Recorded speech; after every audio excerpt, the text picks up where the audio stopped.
पिताजी को हमारी शादी का ख्याल आया, इसलिए उन्होंने हमारा वैवाहिक विज्ञापन निकलवाया, लेकिन अखबार ने मेरे बारे में पता नहीं क्या नापा, मेरा वर्णन खरीद बिक्री वाले कॉलम में छापा। लेकिन अखबार ने मेरे बारे में पता नहीं क्या नापा, मेरा वर्णन खरीद बिक्री वाले कॉलम में छापा। शायद अखबार मेरे अस्तित्व के मामले में कुछ धोखा खा गया।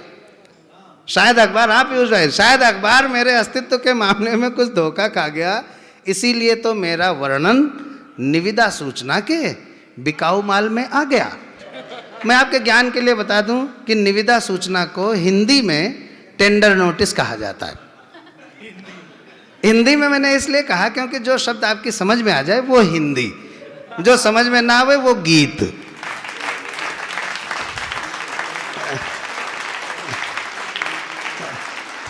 इसलिए मेरा वर्णन निविदा सूचना के बिकाऊ माल में आ गया।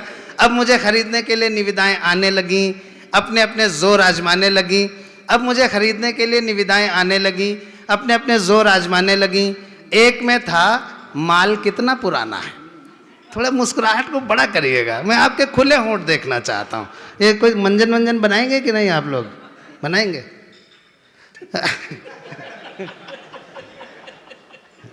हमको एक थायरोवटी दे देना भाई, मेरी वाइफ को थायराइड है। अब वो बेचारी बहुत दुखी रहती, हमको चाय बना के नहीं देती, घर में कुछ करती रही, मुझे बर्तन मांजने पड़ते हैं, खाना बनाना पड़ता है। इसलिए थायरोवटी दे देना जिससे मैं उससे बदला ले सकूं उसको ठीक करके, कि लो अब ठीक हो गई, वो चाय बना के लाओ। तो खैर मुझे खरीदने के लिए निविदाएं आने लगी, अपने अपने जोर आजमाने लगी। एक में था माल कितना पुराना है, दूसरे में था क्या जहाँ है जैसा है वहीं से उठाना है। एक में था माल कितना पुराना है, दूसरे में था क्या जहाँ है जैसा है वहीं से उठाना है। तीसरा पूछ रहा था मशीनरी की क्या कंडीशन है। तीसरा पूरा बंसल सुनना, बंसल। तीसरा पूछ रहा था मशीनरी के। चौथे में इतनी जोर तालियां बजाना कि वो झूमर नीचे गिरने के लिए ललायित हो जाए, गिरे ना। तीसरे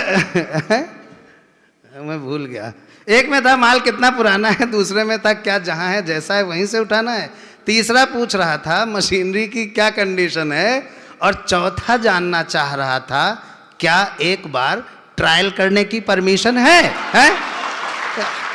पिताजी को लगा मामला तो संगीन होता जा रहा है, पिताजी को लगा मामला तो संगीन होता जा रहा है। अच्छा खासा नौकरीशुदा विवाह योग्य बेटा लगता है बिगड़ी हुई मशीन होता जा रहा है। इसलिए पिताजी ने अखबार को उसकी गलती के मामले में कंप्लेंट दर्ज कराई। अखबार का नाम नहीं बताऊंगा, नहीं तो आप समझ जाएंगे कि वो दैनिक जागरण था और उसके संपादक प्रमोद तिवारी थे। पिताजी ने अखबार को उसकी गलती के मामले में कंप्लेंट दर्ज कराई। अखबार ने भूल सुधार की और अगले दिन मेरे बारे में सूचना किराए के लिए खाली में आई। अगले दिन मेरे बारे में सूचना किराए के लिए खाली में आई। कई किराएदार आए, कुछ तो साथ में एडवांस तक लाए। अब मेरी कविता भी समापन की तरफ है और आप लोग कृपया अपनी चाय भी समापन की तरफ ले जाएं। कई किराएदार आए, कुछ तो साथ में एडवांस तक लाए। एक किराएदार से पिताजी ने पूछा, महोदय कौन हैं आप? जुड़ना, आप लोग बहुत पढ़े लिखे लोग हैं। एक किराएदार से पूछा पिताजी ने कि महोदय कौन हैं आप? वो बोला, पढ़ी लिखी जवान बेटी का गरीब बाप। आपने सूचना निकाली है कि आपका नौकरीशुदा विवाह योग्य बेटा किराए के लिए खाली है। हालांकि मैं आपको मुंह मांगी रकम कभी नहीं दे पाऊंगा। सिर्फ पढ़े लिखे लोग इस पर ताली बजाएं। हालांकि मैं आपको मुंह मांगी रकम कभी नहीं दे पाऊंगा, लेकिन वादा करता हूं कि अपना घर द्वार बेचकर कम से कम साल 2 साल के लिए किराए पर अवश्य ले पाऊंगा। मैं कविता काटता हूं और अंतिम पंक्तियां। तो भाइयों बहनों, मैं जो आपको हंसता मुस्कुराता खिलखिलाता, सिया दीदी सुनना आप।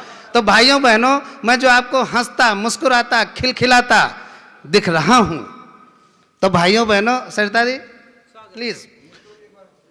क्या मित्रों ने जी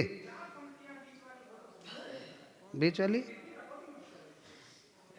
मैं बीच वाला कुछ नहीं करता। चलिए, कई किराएदार आए, कुछ तो साथ में एडवांस तक लाए। एक किराएदार से पिताजी ने पूछा, महोदय कौन है आप? वो बोला, पढ़ी लिखी जवान बेटी का गरीब बाप। आपने सूचना निकाली है कि आपका नौकरीशुदा विवाह योग्य बेटा किराए के लिए खाली है। हालांकि मैं आपको मुंह मांगी रकम कभी नहीं दे पाऊंगा, लेकिन वादा करता हूं कि अपना घर द्वार बेचकर कम से कम साल 2 साल के लिए किराए पर अवश्य ले पाऊंगा।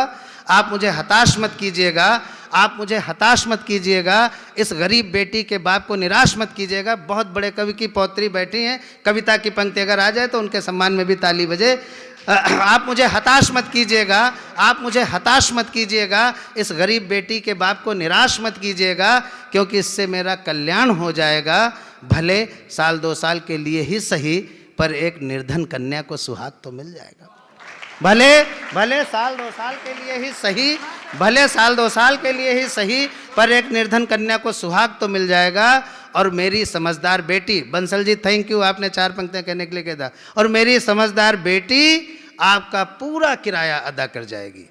हमारे देश की एक समस्या को मैं उठाना चाहता हूँ। प्रत्येक कवि का ये कर्तव्य है कि वो कोई ना कोई बात ऐसी करे, कोई ऐसा आह्वान करे जिससे समाज के अंदर कुछ परिवर्तन होने की संभावना हो। और मेरी समझदार बेटी आपका पूरा किराया अदा कर जाएगी, और मेरी समझदार बेटी आपका पूरा किराया अदा कर जाएगी, और आपका इशारा पाते ही स्टोव से जलकर मर जाएगी।